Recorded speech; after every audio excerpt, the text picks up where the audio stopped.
Dragon's reboost capability. These tests are designed to show Dragon's ability to control the station's attitude and altitude, with more on that in just a few minutes. Now, over at the pad, propellant loading began about 15 minutes ago and will complete at the T-minus 2-minute mark. Weather is looking great with only a 30% probability of violating launch weather constraints. The eastern range is green and ready to support. Everything is looking good as we count down to an instantaneous launch attempt at 9:29 p.m. Eastern Time today. With that, let's check in with Joseph at NASA in Houston.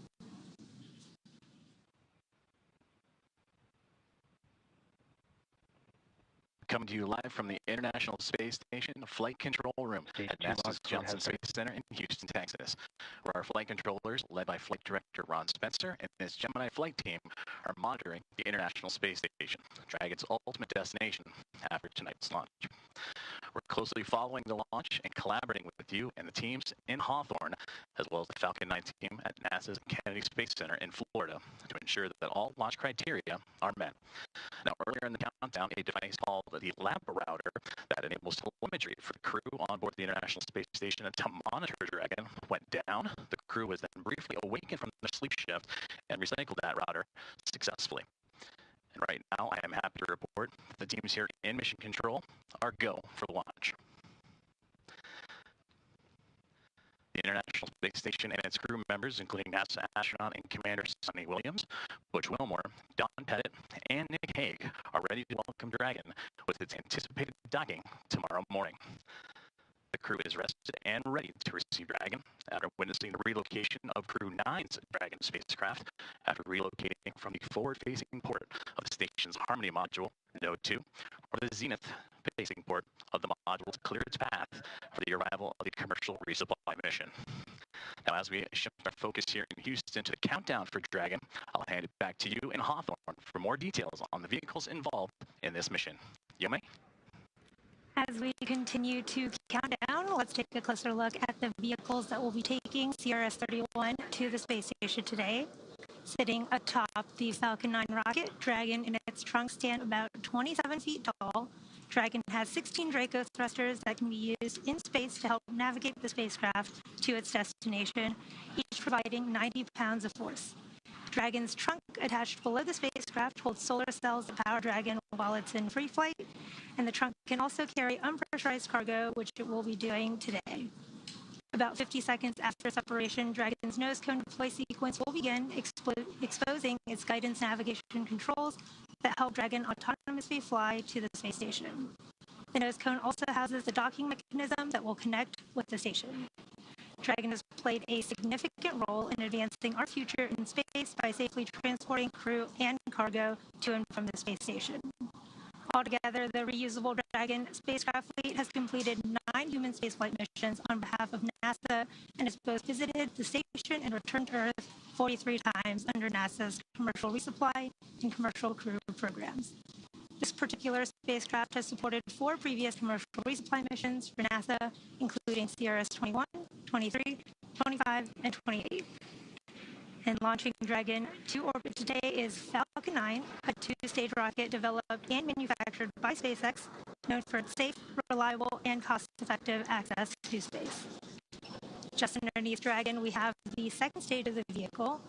The second stage is powered by a single Merlin vacuum engine, or MVAC, which is optimized to perform in the vacuum of space. And that second stage will secure Dragon's entry into low Earth orbit before separating, leaving Dragon to continue its journey to the space station on its own thrusters. Just below the second stage is the first stage, which contains 8 engines arranged around one center engine, all held in place by a structure called the octaweb. Secure Dragon's entry into low Earth orbit before separating, leaving Dragon to continue its journey to the space station on its own thrusters. Just below the second stage is the first stage, which contains 8 engines arranged around one center engine, all held in place by a structure called the octaweb. Secure Dragon's entry into low Earth orbit before separating, leaving Dragon to continue its journey to the space station on its own thrusters.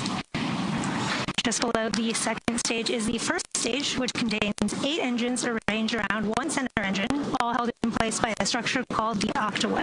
Secure Dragon's entry into low Earth orbit before separating, leaving Dragon to continue its journey to the space station on its own thrusters. Just below the second stage is the first stage, which contains 8 engines arranged around one center engine, all held in place by a structure called the octaweb. Secure Dragon's entry into low Earth orbit before separating, leaving Dragon to continue its journey to the space station on its own thrusters. Just below the second stage is the first stage, which contains 8 engines arranged around one center engine, all held in place by a structure called the octaweb. Secure Dragon's entry into low Earth orbit before separating, leaving Dragon to continue its journey to the space station on its own thrusters. Just below the second stage is the first stage, which contains 8 engines arranged around one center engine, all held in place by a structure called the octaweb. Secure Dragon's entry into low Earth orbit before separating, leaving Dragon to continue its journey to the space station on its own thrusters. Just below the second stage is the first stage, which contains 8 engines arranged around one center engine, all held in place by a structure called the octaweb. Secure Dragon's entry into low Earth orbit before separating, leaving Dragon to continue its journey to the space station on its own thrusters. Just below the second stage is the first stage, which contains 8 engines arranged around one center engine, all held in place by a structure called the octaweb. Secure Dragon's entry into low Earth orbit before separating, leaving Dragon to continue its journey to the space station on its own thrusters. Just below the second stage is the first stage, which contains 8 engines arranged around one center engine, all held in place by a structure called the octaweb. Secure Dragon's entry into low Earth orbit before separating, leaving Dragon to continue its journey to the space station on its own thrusters. Just below the second stage is the first stage, which contains 8 engines arranged around one center engine, all held in place by a structure called the octaweb. Secure Dragon's entry into low Earth orbit before separating, leaving Dragon to continue its journey to the space station on its own thrusters. Just below the second stage is the first stage, which contains 8 engines arranged around one center engine, all held in place by a structure called the octaweb. Secure Dragon's entry orbit before separating, leaving Dragon to continue its journey to the space station on its own thrusters. Just below the second stage is the first stage, which contains 8 engines arranged around one center engine, all held in place by a structure called the octaweb. Secure Dragon's entry into low Earth orbit before separating, leaving Dragon to continue its journey to the space station on its own thrusters. Just below the second stage is the first stage, which contains 8 engines arranged around one center engine, all held in place by a structure called the octaweb. Secure Dragon's entry into low Earth orbit before separating, leaving Dragon to continue its journey to the space station on its own thrusters. Just below the second stage is the first stage, which contains 8 engines arranged around one center engine, all held in place by a structure called the octaweb. Secure Dragon's entry into low Earth orbit before separating, leaving Dragon to continue its journey to the space station on its own thrusters. Just below the second stage is the first stage, which contains 8 engines arranged around one center engine, all held in place by a structure called the octaweb. Secure Dragon's entry into low Earth orbit before separating, leaving Dragon to continue its journey to the space station on its own thrusters. Just below the second stage is the first stage, which contains 8 engines arranged around one center engine, all held in place by a structure called the octaweb. Secure Dragon's entry into low Earth orbit before separating, leaving Dragon to continue its journey to the space station on its own thrusters. Just below the second stage is the first stage, which contains 8 engines arranged around one center engine, all held in place by a structure called the octaweb. Secure Dragon's entry into low Earth orbit before separating, leaving Dragon to continue its journey to the space station on its own thrusters. Just below the second stage is the first stage, which contains 8 engines arranged around one center engine, all held in place by a structure called the octaweb. Secure Dragon's entry into low Earth orbit before separating, leaving Dragon to continue its journey to the space station on its own thrusters. Just below the second stage is the first stage, which contains 8 engines arranged around one center engine, all held in place by a structure called the octaweb. Secure Dragon's entry into low Earth orbit before separating, leaving Dragon to continue its journey to the space station on its own thrusters.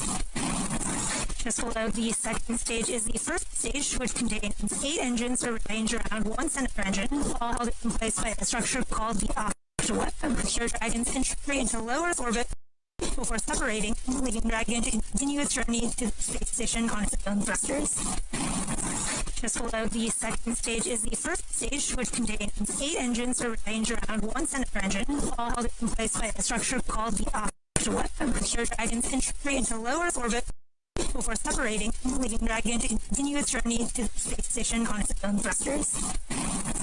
Just below the second stage is the first stage, which contains 8 engines arranged around one center engine, all held in place by a structure called the offshore web. Here, Dragon's entry into low Earth orbit before separating, leaving Dragon to continue its journey to the space station on its own thrusters.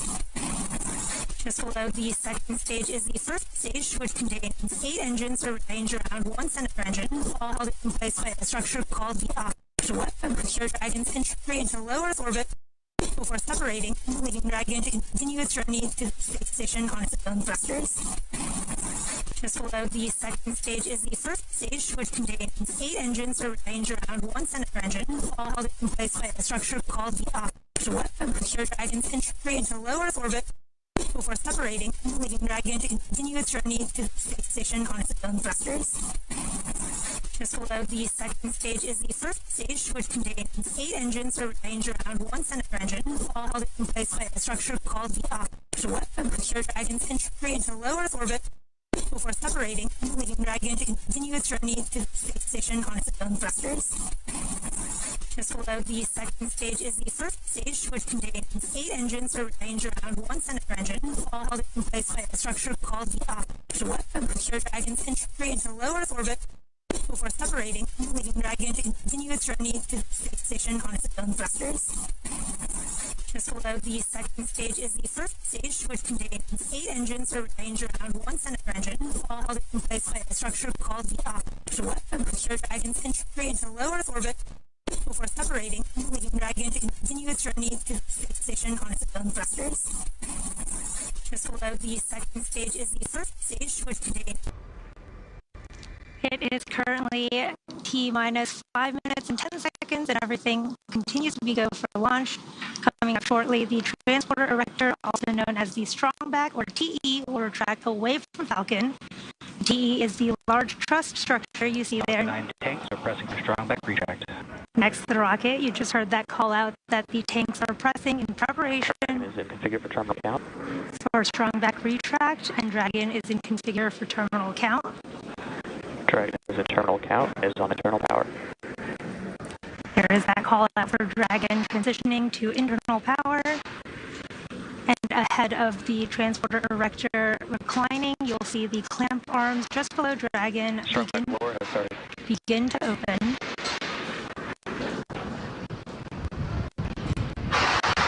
Now, the transporter erector is designed to transport, raise, and support Falcon 9 at the launch pad and uses its umbilicals or flexible lines to route the vehicle's fluids, power, and telemetry from ground systems to the rocket and payload until Falcon 9 switches to internal power.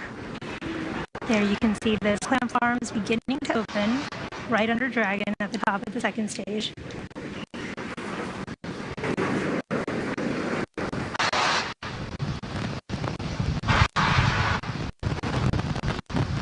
You should see that truss structure on the right. On countdown, LD polling for MD for final status check. MD is go for launch.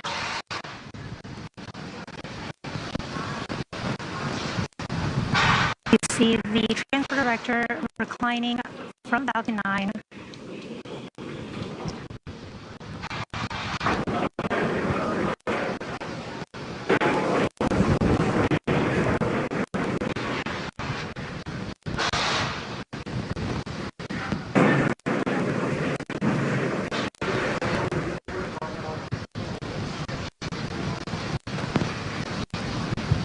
There it is, fully reclined from Falcon 9. The range is also green and ready to support. If for some reason we are not able to launch tonight, we do have a backup opportunity tomorrow, Tuesday, November 5th at 8:06 a.m. Central Time, 9:06 a.m.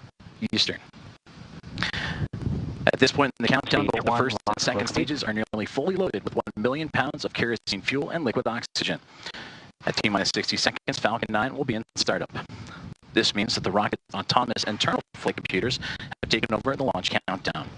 And just inside T-minus 2 seconds, we'll light the Merlin 1D engines for liftoff.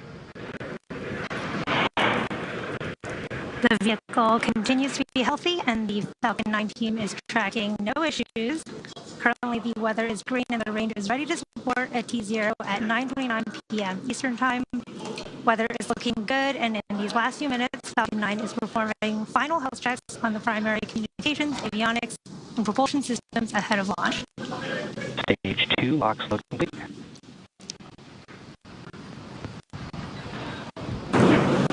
With that, we're hearing the checkouts of the second stage thrust vector control actuators underway, and referred to as the engine gibble or wiggle test. And this is when SpaceX moves the nozzles ever so slightly to make sure that the guidance hardware is acceptable for flight.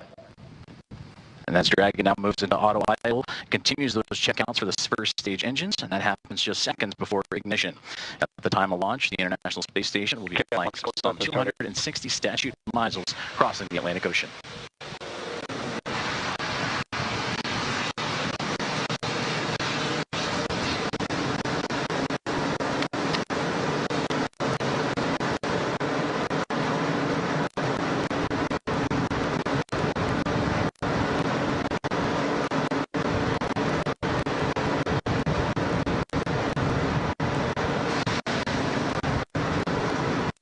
Falcon 9 is in startup. Dragon is in countdown.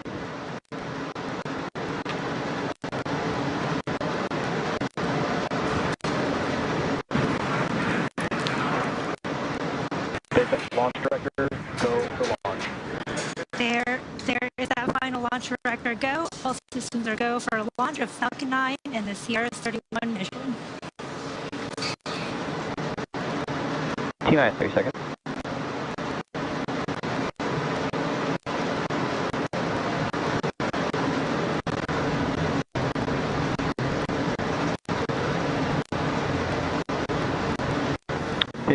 Seconds.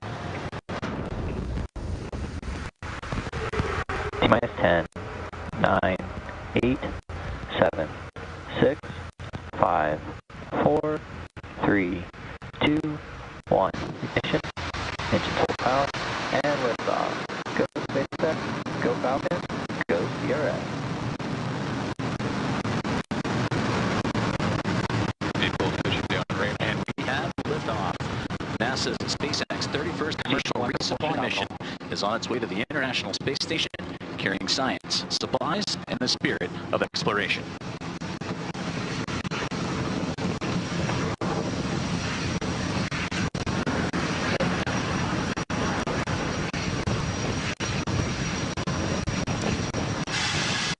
During ascent, we will tilt or gimbal the engines, guiding the rocket into what we call a gravity turn. Now, during this turn, the vehicle is flying both up and horizontally away from the launch pad. The rocket Power telemetry nominal. typically needs to go 17,500 miles per hour horizontally in order Falcon 9 is supersonic. avoid getting pulled back down to Earth. You just heard that call out that Falcon 9 is supersonic. And shortly, we'll be throttling the engines back in preparation for max Q. Max Q.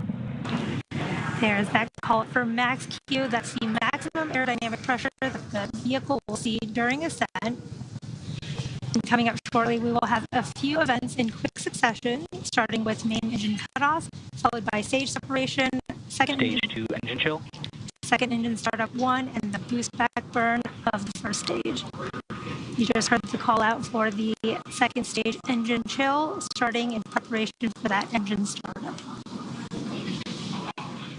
We are just about 30 seconds away from main engine cutoff, where the 9 Merlin 1D engines on the first stage will shut down.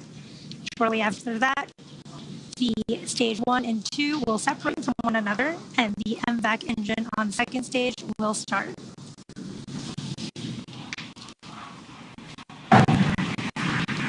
Second engine start 1 is when we ignite that single Merlin vacuum engine of the second stage.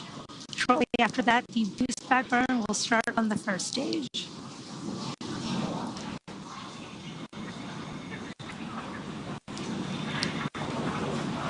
There's main engine cutoff. Main engine cutoff. Stage separation confirmed. Stage separation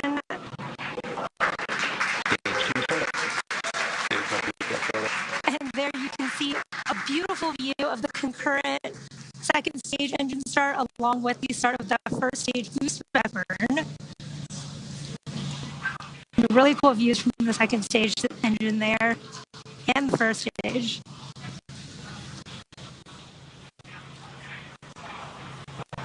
Now, if you're just joining us, the first stage on your left is in the middle of its boost back burn, which is the first of 3 burns designed to take the first stage back down to Earth to our landing zone 1. And the second stage is in its burn, carrying Dragon and the CRS-31 mission towards its intended orbit.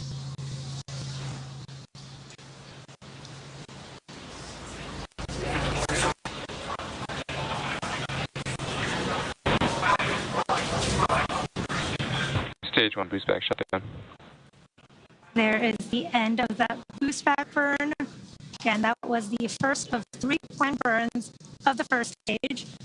And in about 3 minutes, there will be 2 additional burns, the entry burn and the landing burn of that first stage to bring it back down to land at landing zone 1 at Cape Canaveral. We are at T plus 3 minutes and 55 seconds here in today's mission. CRS-31 is SpaceX's 105th launch this year, and we are coming up on the entry burn and then second engine cutoff of the second stage. Now, the entry burn is slated for a little over 2 minutes from now at the T plus 6.5 minute mark, and you should see that on your screen when the first stage performs it. And for that entry burn, we relight 3 of the 9 Vehicles M1D. are on a nominal trajectory. You heard that call out. Vehicles are all on a nominal trajectory. And again, for that entry burn, we will relight 3 of the 9 M1D engines, starting with the center E9 engines, followed shortly after by the E1 and E5 engines, which are on either side of it. And this burn will slow the vehicle down as it passes back into the Earth's atmosphere. And the reason we need to perform this entry burn is we need to slow down to reduce re-entry forces, which helps us to recover and reuse the first stage.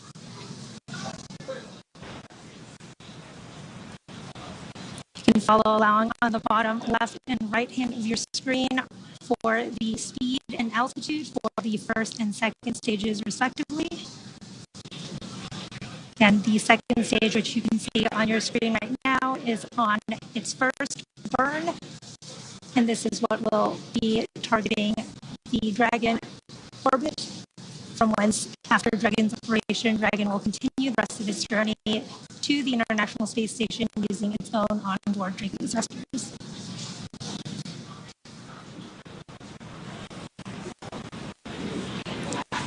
We are just about 30 seconds from the start of the first stage entry burn.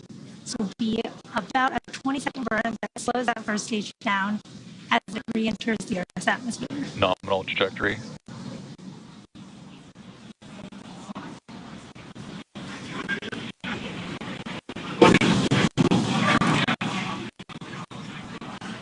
We are also currently in the middle of the second stage burn. We have about 2 minutes left in this burn.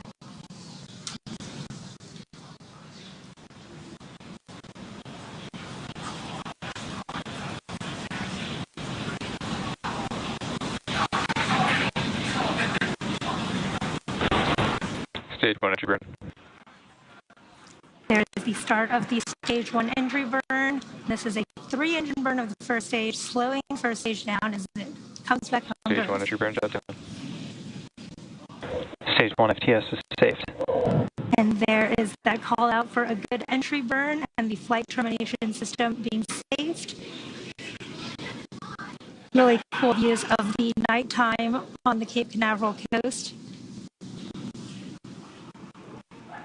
The first stage that supporting today's mission will perform has performed this entry burn for the 5th time. And Falcon 9 is the world's first orbital class reusable rocket. And this is important because it allows us to reuse the most expensive parts of the rocket, which drives down the access to space. We should see that landing burn starting in just a few moments.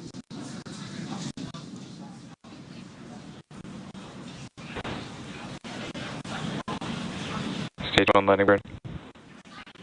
There is the start of the stage 1 landing burn.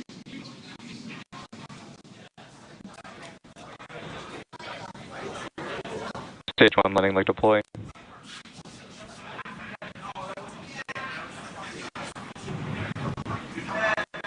Stage 1 landing confirmed.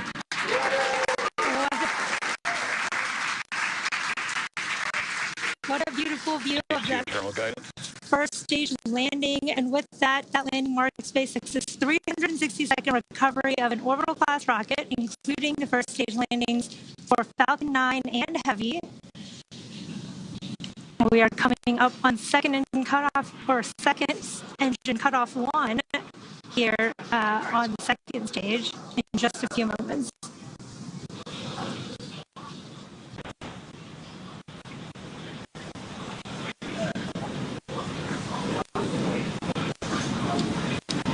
Stage 2 shutdown.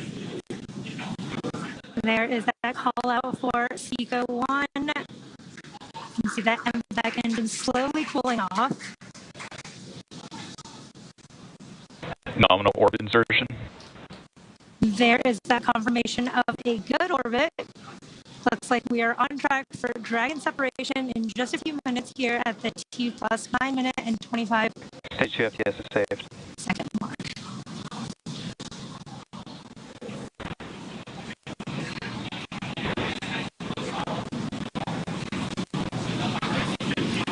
See that back engine continuing to cool down.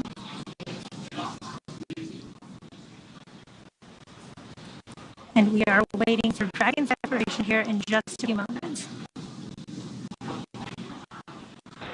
Dragon separation confirmed.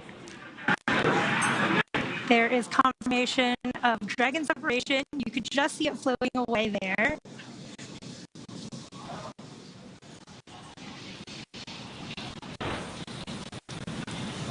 Now, if you're just joining us, we did have a successful launch from Launch Complex 39A at Kennedy Space Center.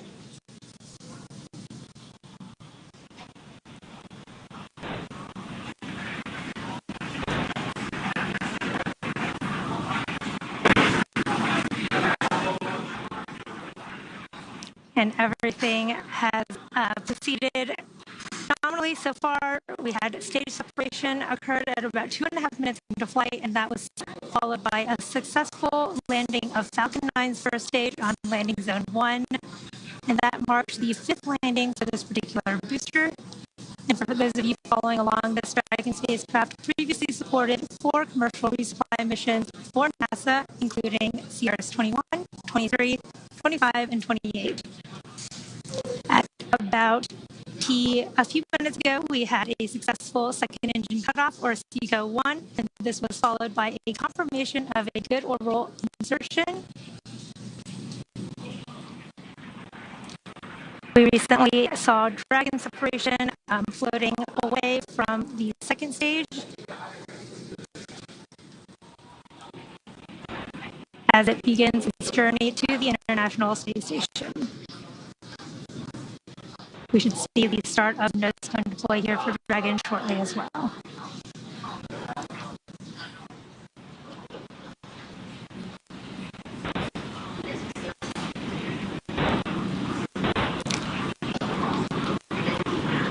A very exciting sight to see. Dragon, you saw, was drifting away from Falcon 9 second stage, confirming spacecraft separation. Let's check in with Joseph as we prepare for nose cone deploy and preview what's in store for the rest of the flight.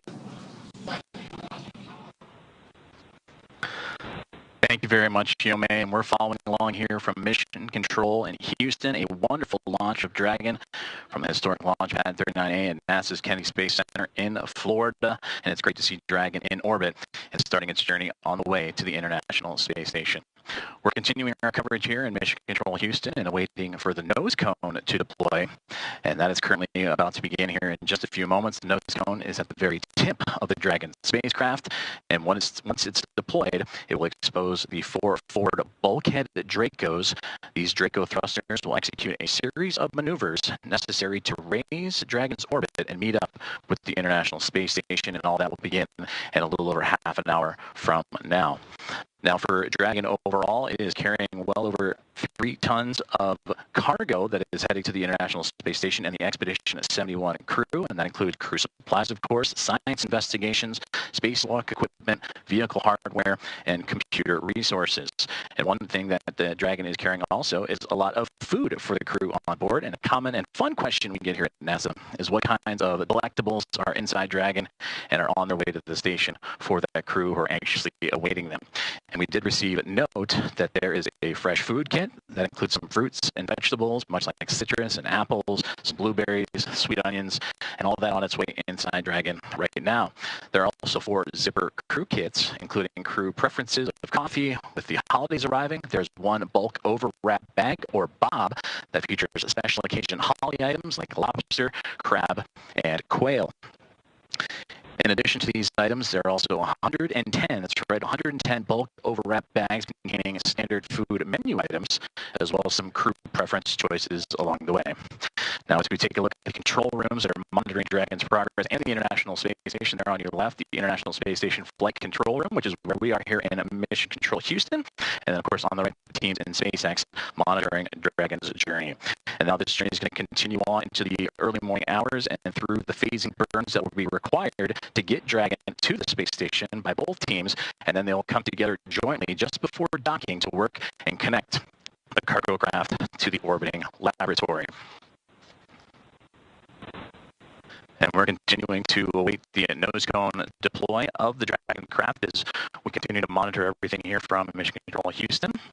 Now, we mentioned a series of burns required for the spacecraft once it reaches orbit, which it just did. And now in about 30 minutes or so, we'll see that first round of what will be 5 burns that will take Dragon onto its next phase of the mission. So as we continue to await the confirmation of a nose cone deploy, let's take a closer look at the next several hours and what's in store for the Dragon spacecraft. Immediately after Dragon separated from the Falcon 9, it begins what we call the activation and rendezvous phase of the mission. And during this phase, the Dragon is configured for on-orbit operations. And this phase begins after the separation of Dragon from Falcon 9 and ends with the completion of the final co-elliptic burn. Our initial orbit today is 190 kilometers by 210 kilometers. And with those values representing the perigee and apogee of the orbit, or the lowest and highest points over Earth, that means the orbit isn't a perfect circle, but more like a very slight ellipse. Now, over the next several hours after liftoff, Dragon will execute a series of burns, which will gradually raise its orbit to align more closely with the station. And there are 5 major burns, or firings, of those Draco thrusters on Dragon that will bring the spacecraft close to station before we begin those final approach maneuvers. As we take a look inside the nose cone of Dragon as we speak, as the nose cap is opening right in front of us, continuing to watch the nose cone deploy again, exposing those forward bulkhead thrusters that will begin those 5 phasing burns for the spacecraft, and we will get video back as soon as possible. But to quickly take a look at some of those burns as the nose cone approaching the about halfway point of opening. The first burn is the phased burn, and that's the first major one that's going to come in about 33 minutes from now, and it's performed at the apogee, or the highest point of the initial orbit, and will raise Dragon's perigee, lowest point, to a higher altitude. And then from there, we'll transfer over to the boost burn, which will happen in the early morning hours. The next burn, based on what our orbital data will show us, is to raise Dragon's orbit until its orbit reaches an altitude that is just 10 kilometers lower than the space station. And from there, we'll move into burn number 3, the close co-elliptic burn. And that's followed soon by to place Dragon on an orbit roughly co-elliptic with the International Space Station. And this means that the crew will be about 10 kilometers lower than the space station itself during the entire orbit around the Earth. And then we move into burn number 4, which will be the transfer burn. And this is called the transfer burn, where we will be raising Dragon's apogee, or again, the highest point of its orbit, to just 2.5 kilometers below the station.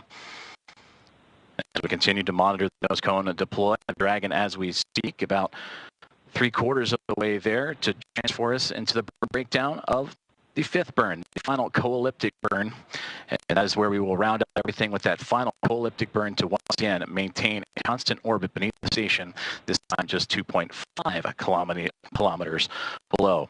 And then from there, Dragon will get ready to line itself up, fine-tuning its way before docking in the early morning hours of tomorrow, and then start with the approach initiation, and then make its way on to waypoint 0. As we continue coverage in a successful on-time launch of NASA's SpaceX 31st commercial resupply services mission en route to the International Space Station.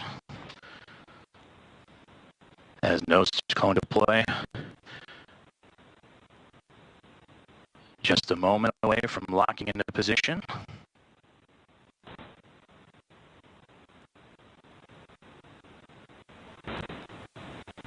And we just received confirmation that the nose cone has indeed been deployed, exposing those Draco thrusters that will help the spacecraft climb its way and begin its journey en route to the International Space Station.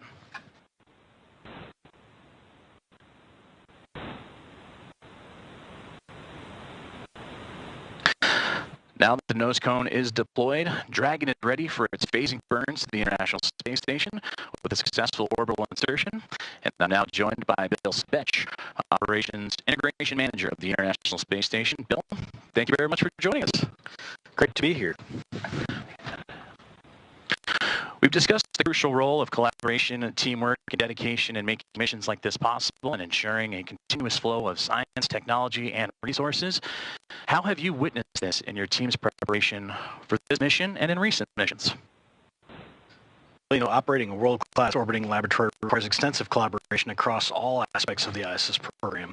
We have adapted to numerous items that were not as we originally planned, and we have the best team in the world, and really around the world, working solutions to every potential problem that could arise.